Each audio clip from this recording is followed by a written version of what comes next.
So in 2 days, the Federal Reserve is going to come out and there's a 90% chance they're going to cut interest rates.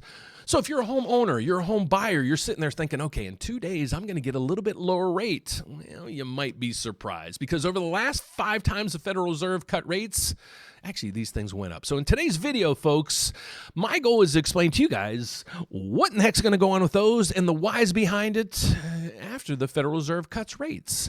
So without further ado, folks, let's dive into today's news. You're here for these, so let's get over to it. So a lot of people don't understand. They think the Federal Reserve, well, they control rates, right? Yeah, they control rates, but they don't control mortgage rates. What they control is the federal funds rate. So here's what's happened just in the last 12 months. So in September, they cut rates 50 basis points, mortgage rates went up.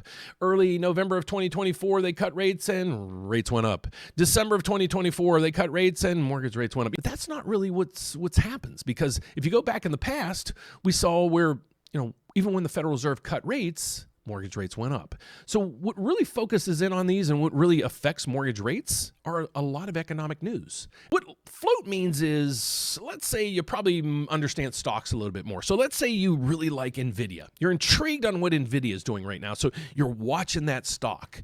That's called floating. You didn't really do anything. You didn't buy it. You're just watching it. Well, that's actually called you're floating the rate.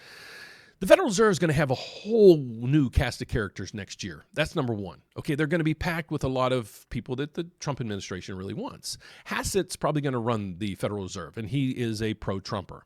So we're going to have at least 3 to 4 people that are completely behind Trump in the rate directions. My expectations for Q1 is rates at 5.875 to 6.25. I think that's where we're going to be as long as the data kind of comes in. And please, subscribe down there, because every day when I come in, I go over the economic news, I go over should you lock or float, and I give you the actual advice for that day, because the next day's data can change everything.